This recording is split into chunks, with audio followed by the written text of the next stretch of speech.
Today, we're talking about an old psychological thriller movie called The Shining. The story takes place in a fancy hotel on a snowy mountain, and this hotel is closed for 6 months each year due to heavy snowfall.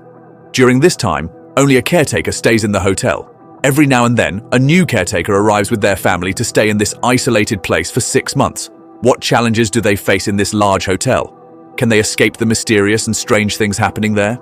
The movie tells this thrilling story in a captivating way. To start, the movie shows a beautiful snowy mountain about 40 kilometers from the city. A massive and luxurious hotel named Overlook sits about 1,000 meters away. Our main character, Jack, has come for an interview to become the new caretaker. He meets the hotel manager, Stuart, who explains that the hotel gets covered in snow for about 6 months. If this place is closed for some reason, and you take care of it, you and your family will be the only ones here. You won't have much work to do, and you can live comfortably. Your main job is just to look after the hotel. But there's one thing to remember. For 6 months, you can't leave. If you're okay with staying in this quiet place, away from the outside world, and you agree, then you can take this job. Jack is interested too. He says he was looking for such a job. Since he's a writer, he believes he can easily write his book in 6 months without any problems. Everything sounds good, but now Stuart shares something else. 10 years ago, a person named K. Attakar stayed here with his family for 6 months. Unfortunately, he became very lonely and, within a few days, did something terrible. He harmed his family and took his own life. The police still haven't solved the case. On a different note, the other case was closed. Despite this dark history, Jack isn't bothered. He even jokes, saying, "No problem, my wife enjoys such horror stories, no worries." He is totally ready to take on the job. This is Jack's wife, Wendy, and the happy boy enjoying the sandwich is Jack's son, Danny.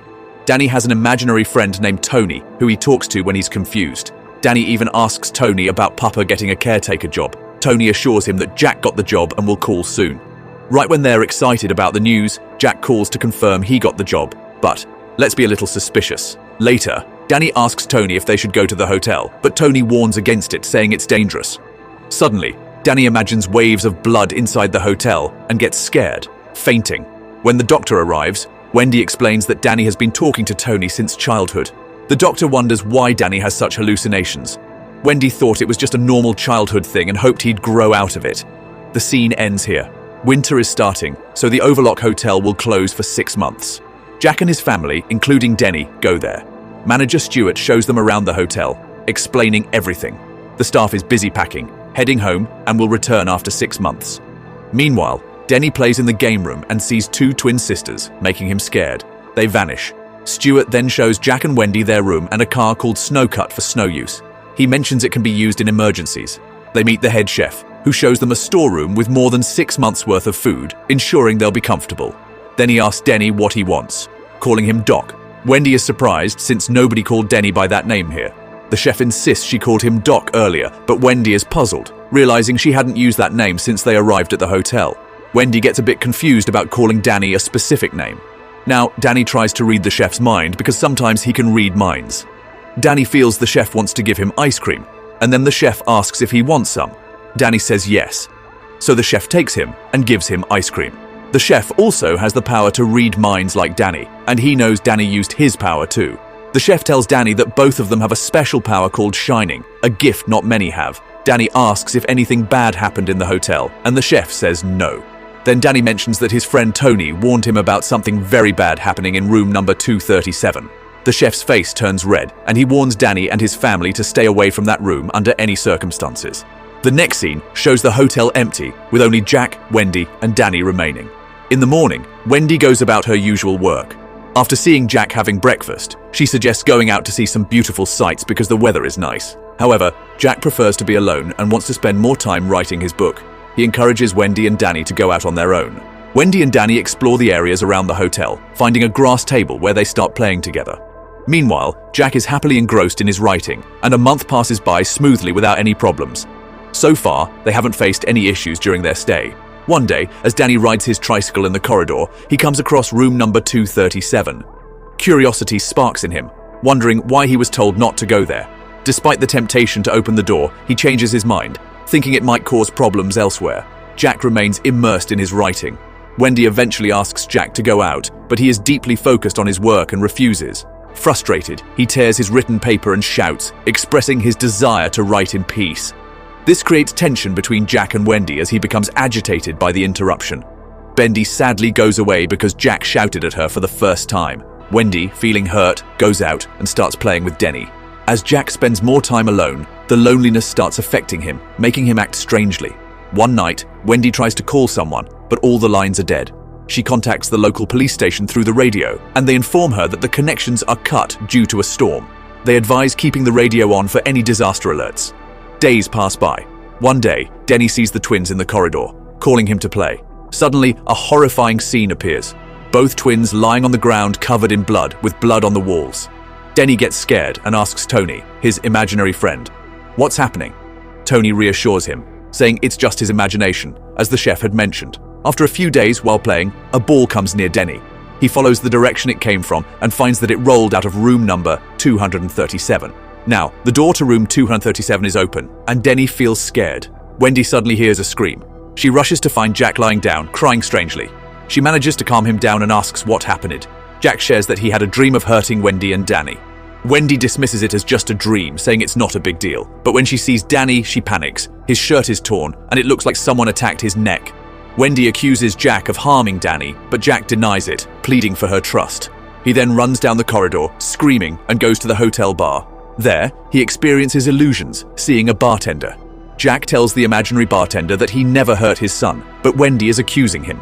Wendy, holding a baseball, insists that she saw a scared woman in room number 237. Jack decides to check the room, and the story continues from there. The chef feels that something is wrong in the hotel, and Danny is under attack by some evil force. Jack decides to check room number 237. Inside, a beautiful girl comes out of the tub and moves towards Jack. He unconsciously hugs her, but when he sees her reflection in the mirror, she transforms into a scary-looking old woman. The lady tries to catch Jack, but he quickly runs out and closes the door.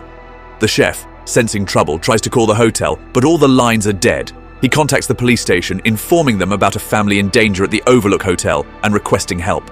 The police officer asks him to call back in 20 minutes for an update. Jack tries to explain to Wendy that there's nothing wrong in room 237, and it's just an illusion.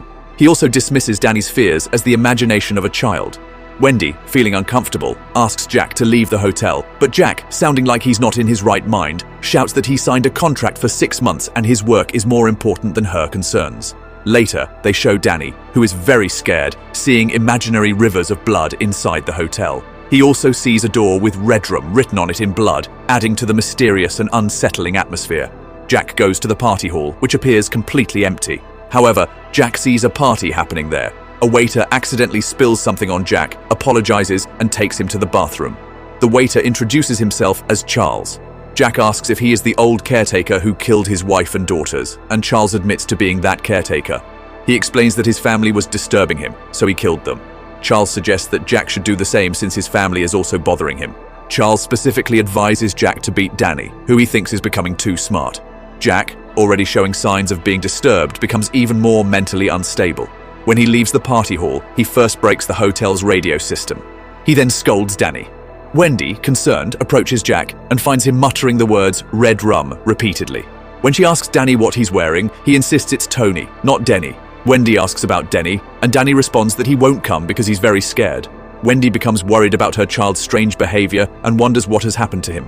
Meanwhile, the chef calls the police station again, and they explain that they tried to contact them through the radio, but it seems the radio isn't working.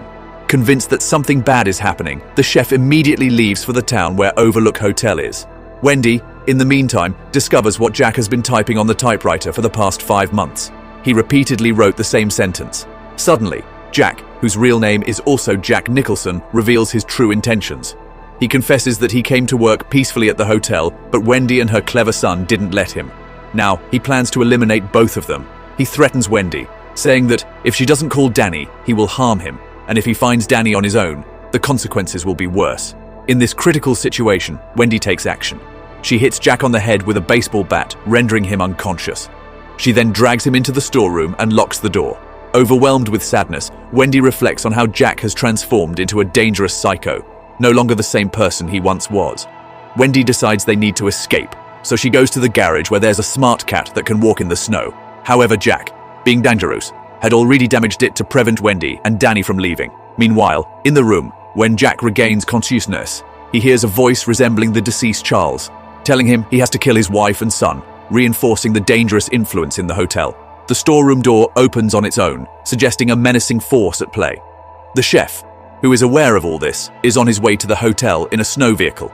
Wendy, unaware that Jack is out of the storeroom, plans to wait and leave with Danny in the morning. While sleeping, Wendy suddenly wakes up and finds Danny beside her with a knife. Danny had earlier said the words "red drum" in an illusion, which he had actually written on the door with his blood. Wendy snatches the knife and asks Danny why he has it. When she sees the reflection of the door in the mirror, she realizes that Danny wasn't saying "red drum" but "murder" indirectly, warning her that her husband Jack is planning to harm her. Then, Jack starts breaking the door of the room with an axe, as if he is possessed by a ghost. Wendy and Danny try to escape to the bathroom. They open a small window and let Danny out. However, the window is too small for Wendy to fit through. Jack breaks the room door and starts breaking the bathroom door too. Wendy fights back, attacking Jack's hand with the knife she has. In the midst of this, Jack hears the sound of a car outside. It's the chef who has arrived. Jack leaves Wendy and goes out to confront the chef. Meanwhile, Danny returns to the hotel to save his mother, hiding when he sees Jack.